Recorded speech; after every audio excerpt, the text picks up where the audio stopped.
राह चुनी तूने, अरे जो राह चुनी तूने, उसी राह पे राही चलते जाना रे।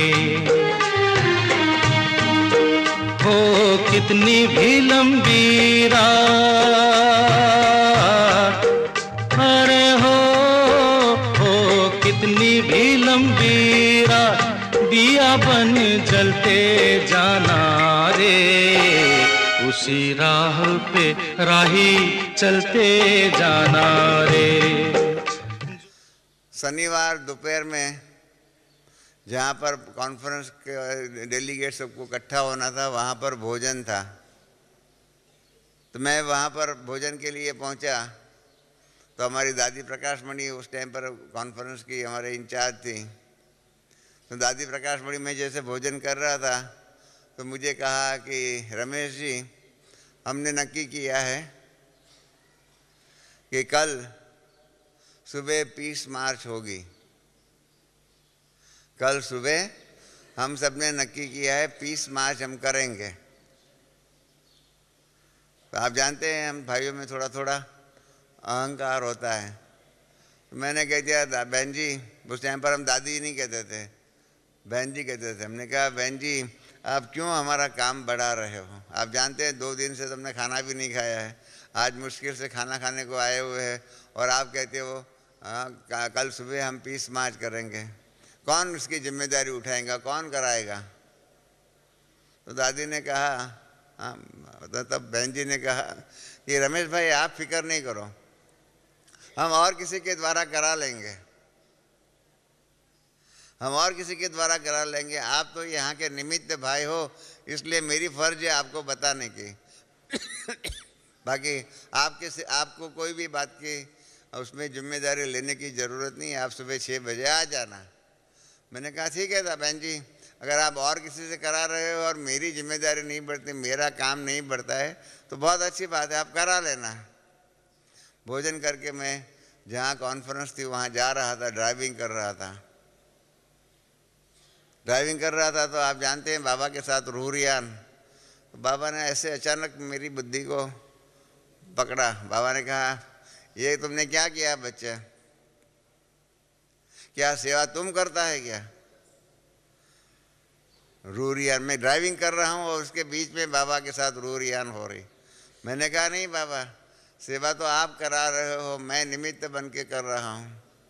तो बाबा ने कहा कि बच्चे तुमको निमित्त बनने का मैं चांस दे रहा हूँ तो तुमने क्यों मना किया? ये 20 मार्च की सेवा जो है कल बॉम्बे में होने वाली है, उसके लिए मैं तुमको निमित्त बना रहा था, कुमार का बच्ची के द्वारा, तुमने मना क्यों किया? मैंने कहा बाबा बहुत काम है, थक जाता हूँ, इतना काम होता है। कहा थक जाता है तो अच्छा है ना, इतना भाग्य बनता है, थकने की क्या बात है? तो आपको तो खाली निमित्त बनना है, काम तो हुआ पड़ा है, आप हाँ कह दो आपके द्वारा काम हो जाएगा, आपको निमित्त बनने का सौभाग्य मिल जाएगा, आपके खाता में जमा हो जाएगा। मैंने कहा बाबा इतना सस्ता सौदा है तो मैं क्या ना कहूँ, इतना सस्ता सौदा है कि बना हुआ है, सब कुछ है, अब हाँ कह दो काम हो जाएगा, खाली थोड़ा ही काम करना होगा। मैंने कहा ठीक है बाबा, अगर इतना सस्ता सौदा है तो मैं ये 20 मार्च का काम कर लूँगा। बस इतने में हमारी कॉन्फ्रेंस का स्थान आ गया और मेरा और बाबा के साथ सौदा हो गया कि मैं निमित्त बन कर के 20 मार्च का कारोबार करूँगा। इसलिए क्या हो गया, बाबा ने और सभी को, किसी को भी उसके लिए उसको निमित्त नहीं बनाया। और मैं तो कॉन्फ्रेंस में अंदर गया 3 से 6 हमारी कॉन्फ्रेंस थी, उसके अंदर बिजी हो गया। मैं वो भूल गया कि मैंने बाबा के साथ सौदा किया है कि कल सुबह 20 मार्च होनी चाहिए। शाम को 6 बजे कॉन्फ्रेंस पूरी हुई, कार्य समेटते 8 बज गया। मैं 8:15 बज गया। मैं जहाँ पर सभी डेलीगेट्स रहे हुए थे वहाँ भोजन के लिए मैं वहाँ पहुँचा तो दादी प्रकाश मणि सामने मिले। दादी जी ने कहा अरे रमेश, ये क्या है तुम्हारा बॉम्बे, कल पीस मार्च सुबह 6 बजे करनी है, अभी तक स्लोगन नहीं छपे हुए, अभी तक पुलिस परमिट नहीं आई, अभी तक रास्ता फिक्स नहीं है, कैसे पीस मार्च होगी? ये तुम्हारा बॉम्बे में कुछ काम ही नहीं होता है।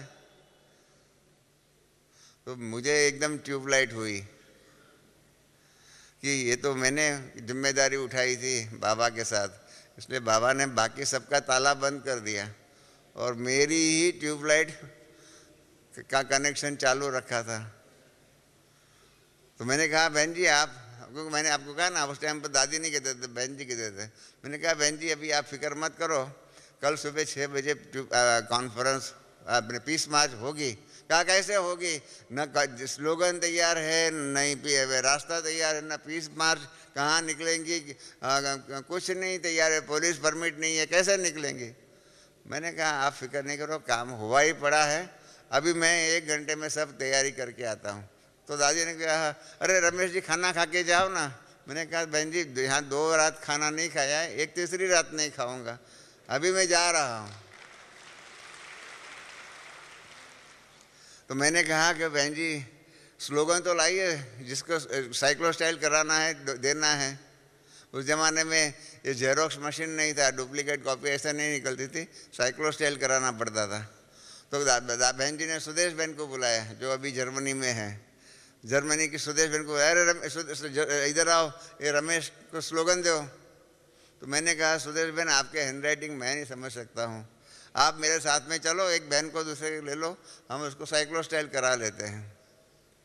और वहाँ से हम निकले, 2 बहने को लिया, मैं खुद चलाते गाड़ी चलाते, जहाँ पर साइक्लो स्टाइल का होता है आपका वहाँ हाई कोर्ट के नज़दीक में, वहाँ लेके गया। बाकी सबकी दुकानें बंद हो गई, 8:45 बज गए थे। एक आदमी दुकान बंद कर रहा था, तो हमने उनको कहा कि भाई ये हिंदी टाइप करना है, आप कर देंगे? तो हमारे सामने देखने लगा कि इतने 8:45 बजे आते हैं, नींद से उठ करके आते हो क्या? हमने कहा हाँ भाई। कहा कितना चाहिए? मैंने कहा 200 कॉपी चाहिए। कहा डबल पैसा देना पड़ेगा। मैंने कहा भले, आप जो भी कहो। फिर उसने ऊपर नाम पढ़ा, प्रजापिता ब्रह्मा कुमारी ईश्वरीय विश्वविद्यालय। कहने लगा ये वही ओम मंडली है? मैंने कहा हाँ।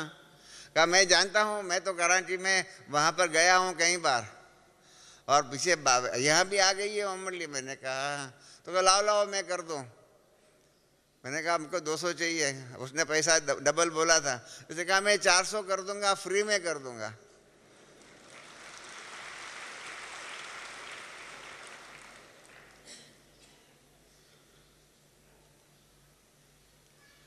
मैंने आपको कहा ना, करन कराओ ना, और बाबा कराता है। तैयार था, 200 को बदली में 400 कर दिया फ्री में। तो मैंने सुदेश बहन जी को वहाँ बैठा है, मैंने कहा ये आप टाइप करें, आप देख लेना, प्रूफ रीडिंग करना, मैं जाता हूँ। अभी पुलिस परमिट लेने के लिए जाना था, मुझे कुछ मालूम नहीं था कहाँ से परमिट मिलेंगी। इतने में मुझे बाबा ने टच किया कि मेरे एक रिश्तेदार जो है उसकी कार चोरी हो गई थी। जब कार चोरी हो गई थी तो एक पुलिस ऑफिसर जो है उनके संपर्क हुआ था। वो मेरे रिश्तेदार थे, लौकिक में मेरी बहन के पति थे। मैं उनके घर पे गया, 9:15 बज गया था। मैंने उनको कहा कि आप चलो मेरे साथ, बहुत अर्जेंट काम है। तो कहा क्या काम है? वो डर गए। मैंने कहा ऐसी कोई बात नहीं है, कोई मर गया नहीं है, आप चिंता नहीं करो। क्योंकि किसी को बोले ना अर्जेंट काम है, माना समझ दो कोई मर गया होगा। मैंने कहा कि आपके जो पुलिस ऑफिसर जो है उनको हम उनके पास जाना है, हमको पुलिस परमिट लेना है। तो कहा चलो चलते हैं। हम कार में मैंने उनको बिठाया और वो पुलिस ऑफिसर जहाँ रहता था उसके घर पे गए। उस पे घर पे गए तो बेल बजाया। तो पहले तो हमारा स्वागत हुआ, उनका कुत्ता बहुत बड़ा था, वो आया सीधा ही हमारे सिर पर आया, चिटक गया। हम तो डर गए, कुत्ता इतना बड़ा। इतने में उसकी वाइफ पीछे आई। तो उसकी वाइफ हमारे बहन के पति को जानता था। उसने कहा क्या काम है? तो उन्होंने बताया कि हमको भाई साहब का काम है। तो कहा, उसने कहा कि आपका मेरा पति तो हस्बैंड तो जो है बाहर है, वो आपको नहीं मिल सकता है, वो कल सुबह ही आएंगे, आज उसकी नाइट ड्यूटी है, पेट्रोलिंग है। तो हम नीचे उतर रहे थे, इतने में बाबा ने फिर से धक्का लगाया, ऊपर जाओ, इनसे ही काम होने वाला है।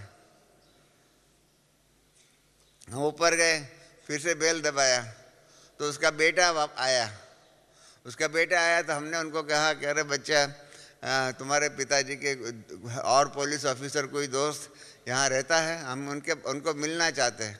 कहा वो अंकल जी तो सामने के ही बिल्डिंग में रहते, चलो मैं दिखाता हूँ।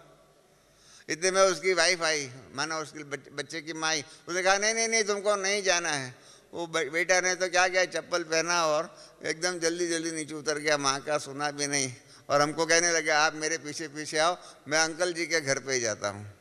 हम लोग भी हैं दोनों, मैं और मेरे लौकिक बहन के पति जो है उसके पीछे पीछे दौड़ते दौड़ते गए और उसके पिताजी के दोस्त के पास गए। वो भी पुलिस ऑफिसर थे।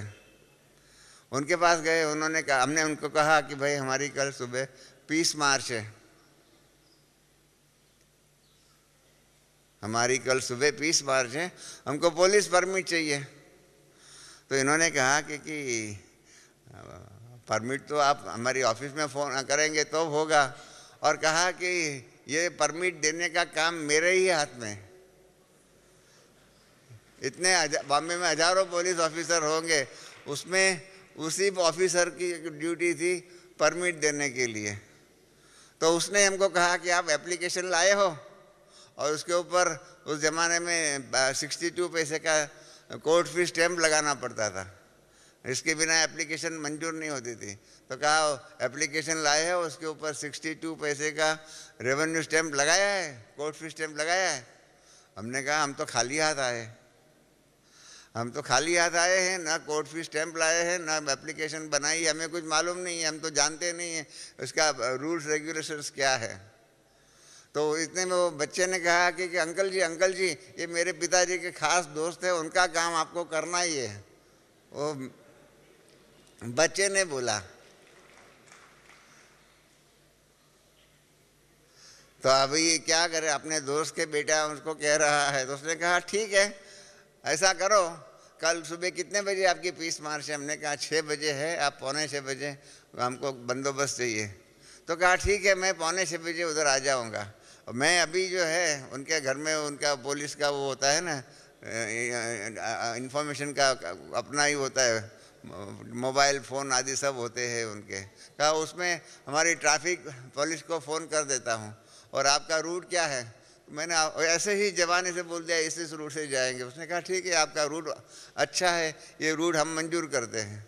और उसने ट्रैफिक पुलिस को अपने उसमें ही जो है ना मोबाइल फ़ोन आदि में फ़ोन कर दिया कि कल उनकी पीस मार्च होंगी, मैं भी उनके साथ होऊंगा, आपके भी 6 पुलिस हमारे पास आ जाए और ये पीस मार्च को गाइड करें। तेरी अपनी कहानी ये दर्पण बोल रहा है, हो तेरी अपनी कहानी ये दर्पण बोल रहा है।